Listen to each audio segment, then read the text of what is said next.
Hello and welcome everyone. आपका इस BSc ज्ञान सागर में स्वागत है। तो आज हम लोग पढ़ेंगे बीएससी फर्स्ट सेमेस्टर में जूलॉजी में कुछ आईएमपी टॉपिक। सबसे पहले देखेंगे हम लोग आज plant cell and animal cell. ये टॉपिक आप लोगों ने कई क्लासों में पढ़ा होगा। ये टॉपिक बहुत ही इम्पोर्टेंट टॉपिक है हमारे सेमेस्टर एग्जाम के लिए और कई जगह पर पूछा जाता है plant cell and animal cell. तैयारी करेंगे आप या फिर कई क्लासों में 9th 10th and 11th 12th में भी ये कुछ छोटे टॉपिक के रूप में दिया गया है जिसे आप लोगों ने पढ़ा होगा प्लांट एंड एनिमल सेल। आज हम लोग देखेंगे plant cell and difference and animal cell. इन दोनों में डिफरेंस क्या होता है यही आज हम लोग देखेंगे plant cell and animal cell में। ये इम्पोर्टेंट टॉपिक है हमारे सेमेस्टर एग्जाम के लिए। कोई आपसे पूछ भी सकता है कि क्या आप अंतर बता सकती हैं प्लांट या एनिमल सेल में। तो आज हम लोग देखेंगे plant cell and animal cell. सबसे पहले देखेंगे प्लांट सेल क्या होता है। पादप कोशिका क्या होती है। A cell wall form of cellulose is present outside the plasma membrane. यहाँ बताया गया है कि प्लांट सेल में प्लाज्मा मेम्ब्रेन के ऊपर एक मेम्ब्रेन प्रेजेंट होती है जिसे हम सेल वॉल कहते हैं। ये प्लाज्मा मेम्ब्रेन को चारों तरफ से घेरी होती है। ये निर्जीव होती है। ये कार्बोहाइड्रेट की बनी निर्जीव कोशिका भित्ति होती है। ये प्लाज्मा मेम्ब्रेन के आउटसाइड पर प्रेजेंट होती है। ये मेम्ब्रेन जंतु कोशिकाओं में नहीं पाई जाती है। जंतु कोशिकाओं में केवल प्लाज्मा मेम्ब्रेन ही आउटर लेयर होती है, लेकिन यहाँ पर सेल वॉल आउटर लेयर है पादप कोशिका में। यहाँ बताया गया है कि प्लाज्मा मेम्ब्रेन के आउटसाइड पर सेल वॉल प्रेजेंट होता है। अब हम लोग देखेंगे second. Vacuoles lease in the centre so that the cytoplasm from a thin layer just inside the plasma membrane. यहाँ बताया गया है कि पादप सेल में साइटोप्लाज्म की मात्रा बहुत कम होती है। इनके मध्य भाग में, इनके सेंटर में एक बड़ी सी धानी प्रेजेंट होती है। वैक्यूल्स मतलब धानी या फिर राजधानी कहते हैं। ये बहुत ही लार्ज या फिर बड़ी मात्रा में प्रेजेंट होती है प्लांट सेल के बीच में, जिसके कारण साइटोप्लाज्म कोशिका भित्ति के साथ एक स्तर के रूप में होता है। इस धानी को तरल पोषक या उत्सर्जी पदार्थ भरे होते हैं।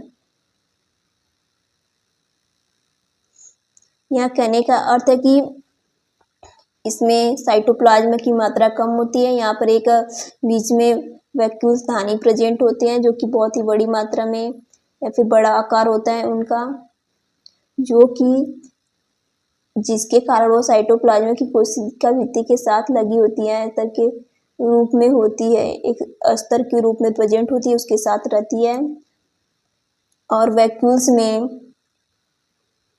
तरल पोषक या उत्सर्जी पदार्थ भरे होते हैं। राजधानी में तरल या उत्सर्जी पदार्थ भरे होते हैं, प्रेजेंट होते हैं। एंड हम देखेंगे third. Chloroplast are present in all the green plant cells. सभी हरे पादपों कोशिकाओं में क्लोरोप्लास्ट उपस्थित होता है। यहाँ बताया गया है कि पादप कोशिकाओं में जो ग्रीन प्लांट होते हैं जिनका प्लांट या फिर लीफ ग्रीन होता है, उनके ऊपर क्लोरोफिल पाए जाते हैं, जिसके कारण वो ग्रीन होते हैं। क्लोरोफिल के कारण ही तो प्लांट या फिर उसके लीफ ग्रीन होते हैं, जिसके कारण वो फोटोसिंथेसिस करते हैं। यहाँ बताया गया है कि क्लोरोप्लास्ट प्रेजेंट होता है सभी प्लांट सेल में जिसके लीफ या प्लांट ग्रीन होते हैं। अब हम देखेंगे fourth. Plant cell lack centriole and centrosome.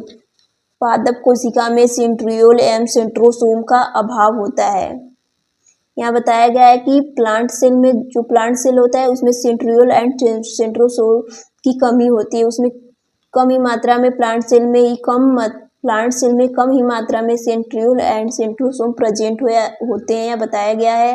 अब हम देखेंगे fifth. Golgi complex is found sectored and called डेक्टियोसोम।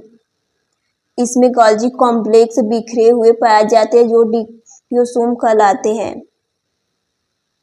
यहाँ बताया गया है कि जो प्लांट सेल होता है उसमें जो गोल्जी कॉम्प्लेक्स होते हैं वो सेक्टियर्ड बिखरे हुए होते हैं, जिसको हम डेक्टियोसोम कहते हैं। प्लांट सेल में बताया गया है यदि गोल्जी कॉम्प्लेक्स बिखरे हुए होंगे तो उसे हम डेक्टियोसोम कहते हैं या फिर कहेंगे। अब देखेंगे हम फिगर ऑफ डायग्राम या figure of plant cell. Plant cell इसमें न्यूक्लियस प्रेजेंट है, न्यूक्लियोलस एंड न्यूक्लियस। इसमें ये जो है आउटर लेयर एकदम ग्रीन वाला वो सेल वॉल है, और इसके अंदर जो येलो कलर का है वो प्लाज्मा मेम्ब्रेन है। आप लोग आई होप आप लोगों को ये डायग्राम बहुत ही अच्छे समझ में आ रहा होगा।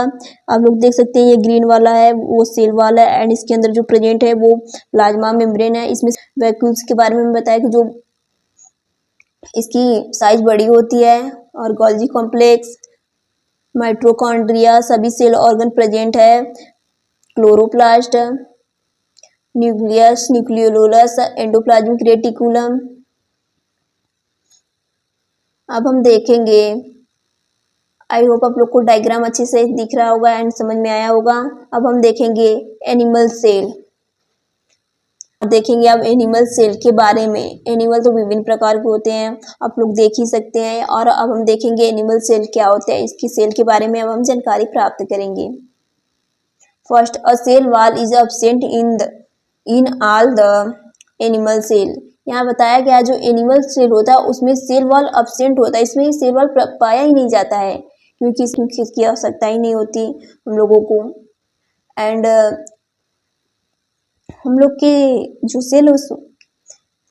सेल प्रेजेंट होते हैं उसके आउटर पर प्लाज्मा मेम्ब्रेन की होती है, उसमें सेल वॉल की जरूरत नहीं पड़ती है हम लोगों के सेल को। लेकिन प्लांट सेल है उसमें कोई भी उन सबको हार्मफुल पड़ता है, उसकी जो एकदम कठोर लेयर नहीं होती बाहर की उसको हम कहते हैं सेल वॉल। कह सकते हैं कि वही सेल वॉल जो एकदम कठोर होता है और निर्जीव होता है, उसमें जान नहीं प्रेजेंट होता है, कह सकते हैं उसमें जीव नहीं रहता, वो बहुत कठोर होते हैं, वो सेल या फिर प्लांट की आउटर लेयर होती है। लेकिन मानव में या फिर सभी एनिमल में सेल वॉल एब्सेंट होते हैं, उसमें पाया नहीं जाता, इनकी कोशिकाओं में सेल वॉल प्रेजेंट ही नहीं होते, एब्सेंट होते हैं। अब हम देखेंगे second, vacuoles are absent in all the typical animal cell. यहाँ बताया गया है वैक्यूल्स आर एब्सेंट, जो कि एनिमल्स सेल होते हैं उसमें वैक्यूल्स एब्सेंट होता है। यहाँ बताया गया है कि साइटोप्लाज्म की एनिमल सेल में साइटोप्लाज्म की मात्रा अधिक होती है। वैक्यूल्स राजधानी या रिक्तिया कहते हैं, जो कि एनिमल सेल में एब्सेंट होता है, वैक्यूल्स नहीं पाई जाती है। वैक्यूल्स में लार्ज रूप से वाटर या प्रेजेंट होता है इसमें, क्योंकि वाटर तो हम लोग ले सकते हैं अपने से और प्लांट तो ले नहीं सकते, इसलिए उसमें वैक्यूल्स पाए जाते हैं जो कि वाटर को ऑब्जर्व करके रखती है, आवश्यकता पड़ने पे उनको काम आती है। और हम लोग देख सकते हैं कि हम लोग तो जब वाटर की आवश्यकता होती है ले सकते हैं, इसलिए एनिमल सेल में वैक्यूल्स एब्सेंट होते हैं और इसमें राजधानियाँ एब्सेंट होती है, लेकिन इसमें साइटोप्लाज्मा पाए जाते हैं और लार्ज अमाउंट में पाए जाते हैं एनिमल सेल में साइटोप्लाज्मा। अब हम देखेंगे third, chloroplast are absent. Animal cell में क्लोरोप्लास्ट नहीं पाया जाता है, ऑब्वियसली नहीं पाया जाएगा क्लोरोप्लास्ट हम लोग में, क्योंकि हम लोग ग्रीन तो है नहीं।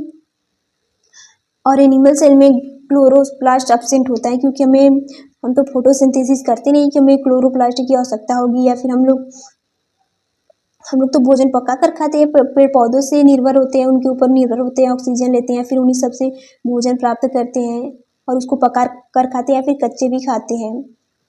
तो ऑब्वियसली क्लोरोप्लास्ट प्लांट को ही ज़रूरत होती है, फिर आवश्यकता होती है उन सबका भोजन बनाने के लिए। हमारे सेल के लिए क्लोरोप्लास्ट का कोई कार्य नहीं है। अब हम लोग देखेंगे fourth, animal cells possess centrioles and centrosome. Animal cell में जंतु कोशिका में पॉजेस प्रेजेंट होता है, सेंट्रियोल एंड सेंट्रोसोल। यहाँ बताया गया है कि centrosome and centriole animal cell में प्रेजेंट होता है। Golgi complex is distinct and well developed, it lies near the nucleus. Animal cell में बताया गया है कि गोल्जी कॉम्प्लेक्स जो होता है वो विशिष्ट या फिर भली भांति प्रेजेंट होता है। यहाँ बताया कि गोल्जी कॉम्प्लेक्स पाए जाते हैं और इसमें गोल्जी कॉम्प्लेक्स विकसित होता है, प्रेजेंट होता है। प्रेजेंट तो उसमें भी एनिमल सेल में भी था, लेकिन बहुत ही स्मॉल मात्रा में, बहुत ही कम ही आकृति में वो प्रेजेंट था, बहुत ही छोटा प्रेजेंट था। लेकिन यहाँ एनिमल सेल में गोल्जी कॉम्प्लेक्स लार्ज मात्रा में पाया जाता है और ये केंद्रक के पास प्रेजेंट होता है। It Lay's near the nucleus. यहाँ बताया गया कि गोल्जी कॉम्प्लेक्स जो होता है वो ये केंद्रक न्यूक्लियस के पास प्रेजेंट होता है और वहाँ तो न्यूक्लियस से बहुत दूर प्रेजेंट था और बहुत ही स्मॉल अमाउंट में प्रेजेंट था। लेकिन यहाँ एनिमल सेल में गोल्जी कॉम्प्लेक्स बहुत ही लार्ज अमाउंट में पाया जा रहा है और ये न्यूक्लियस के पास प्रेजेंट है। आई होप आप लोगों की ये फिगर ये समझ में आया होगा। अब हम देखेंगे इसका फिगर। इसका डायग्राम थोड़ा बड़ा हो गया इसलिए हमें प्रॉपर नहीं दिख रहा होगा आप लोगों को कि ये कैसा इसका डायग्राम है। प्रॉपर इसका फिगर नहीं दिख पा रहा है, फिर भी हम लोग आप लोग देखने की कोशिश करिए। इसमें nucleolus and nucleus and Golgi complex present है। आप लोग को मैं दिखा सकती हूँ nucleolus, nucleoplasm, nucleus and endoplasmic reticulum, Golgi complex and ribosome, vacuoles absent होता है इसमें। ये माइटोकॉन्ड्रिया है, इसमें सभी सेल ऑर्गन प्रेजेंट है। आप लोग देख सकते हैं इसमें कितने सेल ऑर्गन प्रेजेंट है और कितने नहीं। लाइसोसोम एब्सेंट होगा, नहीं लाइसोसोम प्रेजेंट होगा इसमें। क्लोरोप्लास्ट जो होगा वो एब्सेंट होगा। लाइसोसोम, राइबोसोम एंड सभी सेल ऑर्गन इसमें प्रेजेंट होते हैं। इसकी आउटर लेयर होती है वो सेल मेम्ब्रेन, प्लाज्मा मेम्ब्रेन की बनी होती है। इसमें ये साइटोप्लाज्म इसको कहते हैं। इसमें साइटोप्लाज्म प्रेजेंट है, देख सकते हैं आप लोग। इसके अंदर जो प्रेजेंट होगा उसको हम न्यूक्लियोप्लाज्म कहेंगे। न्यूक्लियस के अंदर जो प्रेजेंट होता है तो लिक्विड पदार्थ उसे हम न्यूक्लियोप्लाज्म कहेंगे और जो कोशिका के अंदर होगा उसे हम साइटोप्लाज्म कहते हैं। आई होप आप लोगों को ये वीडियो समझ में आया होगा। देख सकते हैं आप इसका डायग्राम कैसे है। स्क्रीनशॉट लेना है आप लोगों को, सकते हैं, देख लीजिए। एनिमल सेल,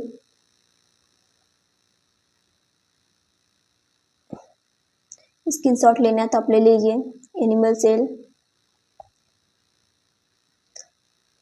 प्लांट सेल का डायग्राम देख रहे हैं आप लोग। क्लोरोप्लास्ट इसमें प्रेजेंट होता है, इसमें नहीं पाया जा रहा था और इसमें वैक्यूल्स बहुत ही छोटी मात्रा में था और गोल्जी कॉम्प्लेक्स यहाँ छोटी मात्रा में, वहाँ गोल्जी कॉम्प्लेक्स पाया जा रहा था लार्ज अमाउंट में। प्लांट सेल, स्क्रीनशॉट ले लीजिए आप लोग। आई होप आप लोगों की ये वीडियो बहुत ही अच्छे से समझ में आया होगा एंड आपके लिए हेल्पफुल रहा होगा, आपकी सेमेस्टर एग्जाम में आपको हेल्प करेगा। तो आज इस वीडियो में इतना ही। अगली वीडियो आपको जल्दी प्रोवाइड की जाएगी। हमारे चैनल पे जुड़े रहिए एंड बने रहिए और अपने सेमेस्टर एग्जाम की तैयारी करते रहिए। अगर आपको अपने सेमेस्टर एग्जाम में बेस्ट करना है तो हमारे चैनल पे जुड़े रहिए एंड बने रहिए। तो आज इस वीडियो में इतना ही। Thanks everyone for listening me.